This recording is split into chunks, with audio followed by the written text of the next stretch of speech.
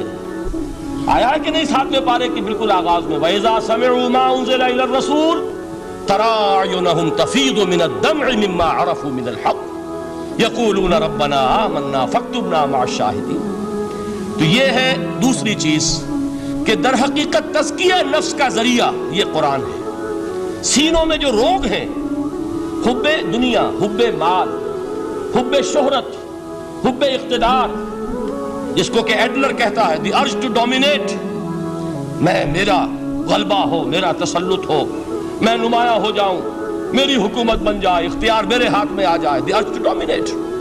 یہ ساری ارجز ہیں ہماری در حقیقت جس سے فساد رونما ہے۔ یہ حب مال ہے جس کی وجہ سے ہمارے اندر تنافس ہے۔ الہاکم التکاثر حتی زرتم المقابر، یہ کثرت اور بہتات کی طلب تمہیں غافل کیے رکھتی ہے یہاں تک کہ قبروں تک جا پہنچتے ہو۔ آنکھ انسان کی کھل نہیں پاتی، جس کے پاس 10 نسلوں کے لیے کھانے کو موجود ہے اس کی بھی حرص جو ہے اور مزید کا لالچ جو ہے وہ ختم نہیں ہوتا۔ یہ چیزیں ہیں اصل روگ، ان دلوں کے روگوں کا اور سینوں کے اندر کے ان امراض کا علاج قرآن ہے۔ یا ایھا الناس قد جاءتکم موعظۃ من ربکم وشفاء لما فی الصدور۔ اب جب یہ دو چیزیں ہو جائیں گی، اب تیسرا لفظ ہے ہدن۔ ہدایت بیکار ہے جب تک دل میں گداز نہ ہو، ہدایت بیکار ہے جب تک کہ نیت درست نہ ہو۔ کوئی شخص بڑا عالم ہے لیکن اپنے علم کو اس نے ذریعہ بنایا ہے دنیا کمانے کا، تو در حقیقت یہ قرآن اس کے حق میں ہدایت نہیں ہے، اس کے حق میں عذاب خدا بندی کا ذریعہ بن رہا ہے۔ حضور نے خود فرمایا القرآن حجت لک او علیک، یہ قرآن یا تمہارے حق میں حجت ہے یا تمہارے خلاف حجت بنے گا قرآن کے قیامت کے دن۔ اس لیے کہ ایک شخص اس کو دنیا کمانے کا ذریعہ بنا رہا ہے، ایک شخص اس کو شہرت کے حصول کا ذریعہ بنا رہا ہے، ایک شخص علم کو ذریعہ بنا رہا ہے دنیا میں نمایاں ہونے کا، اپنی تعریف کا۔ حضور نے فرمایا کہ قیامت کے دن سب سے پہلے 3 افراد کا معاملہ پیش ہوگا عدالت خدا بندی میں۔ ایک وہ جو بڑا عالم سمجھا جاتا تھا، اس سے بڑا علم پھیلا۔ دوسرا وہ جو بہت صاحب ثروت تھا، اس نے بہت خیرات کے کاموں میں پیسہ لگایا۔ تیسرا وہ جو دنیا میں شہید سمجھا جاتا تھا کہ اللہ کی راہ میں جنگ کرتے ہوئے جان دیا۔ اللہ ان تینوں سے جو اس کو نعمتیں دی تھی ان کا ذکر کر کے پوچھے گا کہ میں نے تمہیں یہ دیا، تمہیں یہ دیا، تمہیں یہ دیا، تم کیا کر کے لائے؟ وہ شہید کہے گا کہ اللہ میں نے تیری راہ میں جنگ کی اور اپنی جان دے دی تاکہ تو راضی ہو جائے۔ اللہ فرمائے گا کذبت، تو نے جھوٹ بولا، انک قد قاتلت لئن یقال جریء، تو نے تو ایک جنگ اس لیے کی تھی کہ کہا جائے کہ بڑا جری ہے، بڑا بہادر ہے۔ یہ لوگوں سے بہادری کے تمغے لینا تمہارا مقصود تھا۔ وقد قیل، وہ کہا جا چکا ہے، اب یہاں تمہارے لیے کچھ نہیں۔ اور فرشتوں کو حکم ہوگا اور وہ اوندے منہ اس کو گھسیٹتے ہوئے جہنم میں جھونک دیں گے۔ دنیا میں شہید سمجھا جا رہا ہے، آخرت میں جہنمی ہے۔ یہی حال اس عالم کا ہوگا، یہی حال اس دولت مند کا ہوگا۔ تم نے یہ علم پھیلایا تھا کہ تمہارے علم کا چرچا ہو جائے، تمہاری شہرت ہو جائے، لوگ تمہاری دست بوسی کرنے لگے، لوگ تم سے جھک کر ملے۔ وہ دنیا میں ہو گیا، تمہارا مطلوب مل چکا، تمہارا مقصود حاصل ہو چکا، اب یہاں کچھ نہیں۔ تو جان لیجئے کہ جب تک دلوں کے روگ درست نہ ہوں، علم بیکار ہے، ہدایت قطعاً غیر مفید ہے۔ پہلے دلوں کا کرسٹ اترے، اس کی سختی دور ہو، یہ ہے موعظہ۔ دلوں کے اندر سے حب جاہ، حب دنیا، حب مال نکلے، یہ ہے تزکیہ۔ شفاء لما فی الصدور، اب ہدایت خدا بندی، اب راستہ آپ دیکھیں گے اور اس راستے پر چلیں گے۔ یہ ہدایت جو ہے دنیا میں، یہی آخرت میں رحمت کی شکل میں ظاہر ہوگی۔ جنہوں نے اس قرآن کی ہدایت سے فائدہ اس دنیا میں اٹھایا، آخرت میں رحمت خداوندی کی بدلیاں ان پر سایہ کریں گی۔ ایک حدیث میں تو باقاعدہ الفاظ آئے ہیں کہ سورہ بقرہ اور سورہ آل عمران یہ دو بدلیوں کی صورت میں ظاہر ہوں گی میدان حشر میں، اور ان لوگوں پر سایہ کریں گی کہ جن کو ان سے بڑی محبت تھی۔ یہ چار الفاظ نوٹ کر لیجئے اسی ترتیب کے ساتھ: یا ایھا الناس قد جاءتکم موعظۃ من ربکم وشفاء لما فی الصدور وہدی ورحمۃ للمؤمنین قل بفضل اللہ وبرحمتہ۔ اے نبی کہہ دیجئے یہ اللہ کا بڑا فضل ہے، لوگوں سمجھو، اس کی بڑی رحمت کا ظہور ہوا ہے اس قرآن کی شکل میں، اس کی رحمت کا مظہر عدم قرآن ہے، اس کے فضل کا سب سے بڑا ثبوت قرآن ہے۔ فبذالک فلیفرحوا، اس پر انہیں خوشیاں منانی چاہیے۔ اترانا ہے تو اس پر اترائیں کہ اتنی بڑی دولت ہمارے پاس ہے، اتنا بڑا احسان ہے جو اللہ نے ہم پر کیا ہے۔ فبذالک فلیفرحوا هو خیر مما یجمعون، جو چیزیں یہ جمع کرنے کی فکر کر رہے ہیں ان سے کہیں زیادہ قیمتی یہ قرآن ہے۔ کاش کہ یہ دو آیات ہی ہمارے قلب کے اوپر یہ کندہ ہو جائیں۔ پہلی بات میں نے عرض کی تھی، اس کا شعور ہر ایک کے لیے ممکن نہیں، اس کا باطن بیدار ہو چکا ہو۔ لو انزلنا هذا القرآن على جبل لرأيته خاشعا متصدعا من خشیۃ اللہ، جن کی ارواح بیدار ہو چکی ہوں وہ قرآن کی اس تاثیر کو محسوس کریں گے۔ لیکن یہ دوسری چیز ہے کہ جو ہمارے لیے پریگمیٹک پہلو سے، عملی اعتبار سے، افادے کے اعتبار سے یہ چار الفاظ اور رحمت اور فضل خداوندی کا سب سے بڑا مظہر، اور خوشیاں مناؤ کہ اللہ کی یہ نعمت تمہارے پاس موجود ہے۔ اب وہ تیسرا مقام ہے سورہ رحمان کا، بڑی چھوٹی چھوٹی آیات۔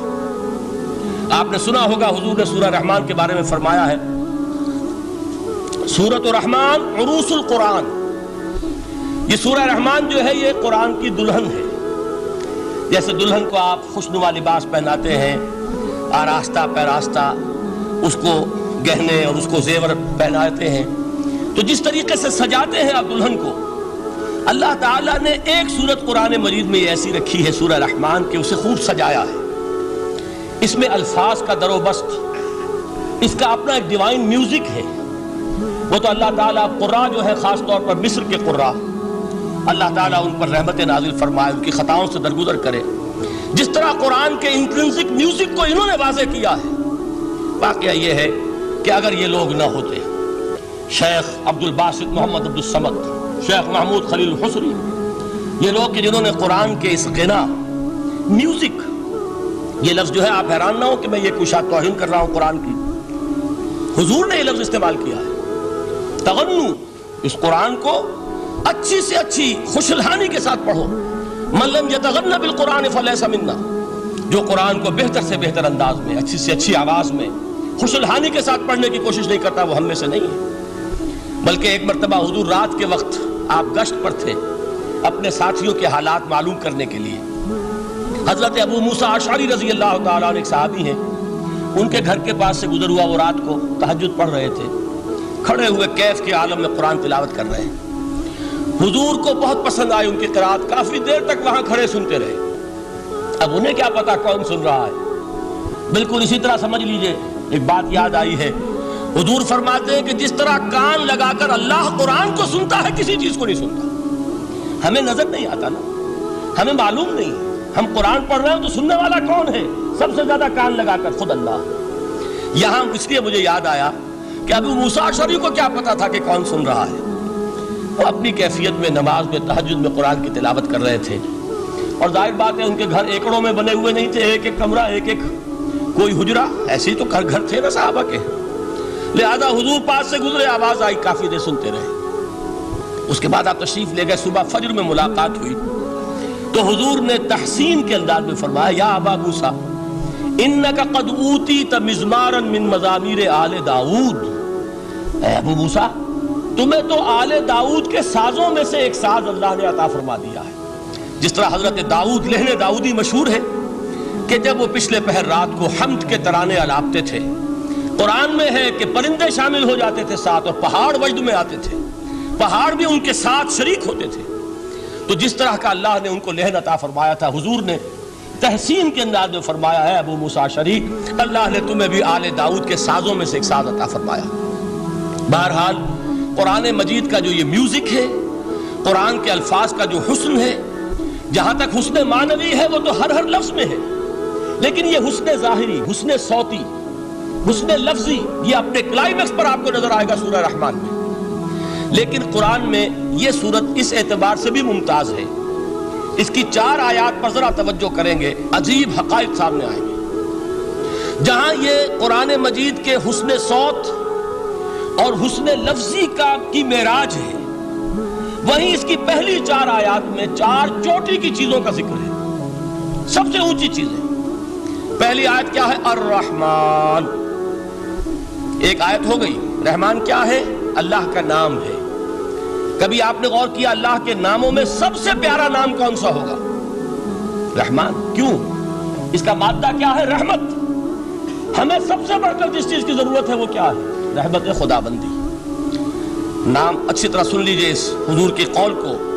حضور فرماتے کوئی شخص جنت میں مجرد اپنے عمل کی بنیاد پر داخل نہیں ہو سکے گا جب تک کہ رحمت خدا بندی دستگیری نہ کرے۔ کسی صحابی نے بڑی ہمت اور جرأت کا ثبوت دیا کہ پوچھ لیا کیا حضور آپ بھی؟ جب آپ نے فرمایا کوئی شخص داخل نہیں ہو سکتا جنت میں محض اپنے عمل کی بنیاد پر جب تک کہ رحمت خدا بندی جو ہے وہ دستگیری نہ فرمائے۔ پوچھا گیا کیا آپ بھی؟ آپ نے فرمایا ہاں میں بھی۔ آپ اندازہ کیجئے کہ اگر محمد الرسول اللہ بھی رحمت خدا بندی کے ضرورت مند ہوں تو تاب دیگراں چہ رسد ہماری تو سب سے بڑی ضرورت رحمت خدا بندی ہے۔ اب یہ رحمت جو ہے قرآن مجید میں اللہ تعالیٰ کی یہ شان 2 الفاظ کے ذریعے سے آتی ہے، رحیم اور رحمان۔ اور کوئی مادہ نہیں ہے جس سے 2 نام بنتے ہوں اللہ کے، لیکن یہ مادہ ہے واحد رحمت کا کہ جس سے رحمان بھی ہے رحیم بھی ہے۔ رحیم صفت مشبہ ہے، رحمت دائم ہو جائے گی، مستقل ہوگی تو رحیم کہیں گے۔ اور رحمان، اس میں رحمت کی ہے وہ شان ہے کہ جیسے ٹھاٹھے مارتا ہوا سمندر ہو، ہیجان کی کیفیت، طوفانی کیفیت، رحمت خداوندی کا طوفانی جوش، وہ ہے رحمان۔